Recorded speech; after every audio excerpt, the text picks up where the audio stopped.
Futhi umbonga uNkulunkulu ngokuba nemoto. Kunzima ukungabi nento yakho yokuhamba. Kunokwenzeka kwesinye isikhathi emndenini umenywe emcimbini othile le ekudeni nala uhlala khona. Ngokuthi uyazi ukuthi la umenywe khona kukhona esinye isihlobo esihlala maduze nawe esiyale la nimenywe khona. Uvele umcele kusesenesikhathi ukuthi hayi ngicela ngelanga lomcimbi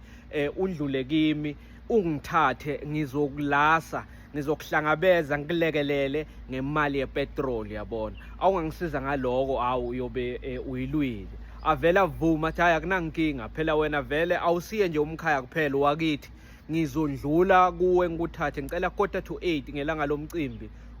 ube ready. Na-ke wena uyavuka ekuseni ngovivi uyazilungiselela avele 7:45 ashaye andlule zithi 8:30 angaveli bese uthi uyafona uyibona ibreak imoto egate sekushabo 9 athi mfowethu hey hayi no ngibese ngabambeleleka uyabazi mosibani besifazane bebasolo bangilungisela bo breakfast ngithi ngiyaphuma athi khona izinto engakayifaka esikhwameni awuza ngixolela ndoda yamadoda wena lapho usuququdwe ngamakhaza phela bongafuni nokuthi uma afika emegate angakutholi ukuthole vele somile ngaphandle ngoba awufuni ukuthi umbangela umsebenzi ukuthi manje soyakufonela usebenzisa i-airtime yakhe uyaphuma endlini uyavalelisa ukuthola so ready ngaphandle uza udlala ke izayoni yakhe umculo nje ongajahe ndawo opholile omnandi wamazayoni nize niyofika lena akubandi la motweni i-aircon uyivulele ukuthi kuvele kubande wena lapho ugodole ulinde yena ekuseni ngovivi okufunayo nje ufuna ukuthi kushise yazi nawe ushise izandla sezigobene kanje ngenxa yokuqukudwa amakhaza nizathi nifika lemcimbini afuna iparking ke apake seniyabingelela niyangena kuba mnandi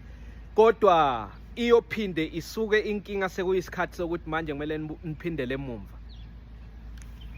wena usethe ukuthi hayi vele ngabo 4 kumele ngibe sengibuyile la ngihlala khona hayi ngoba umcimbi uyophela ngabo 2:30 ngabo 2:30 mawuphela umcimbi uzambona nje sola jikeleza lapha uthatha amafoni number abantu uyabahaga uyavalelisa kacedi wena solo ulindile ukuthi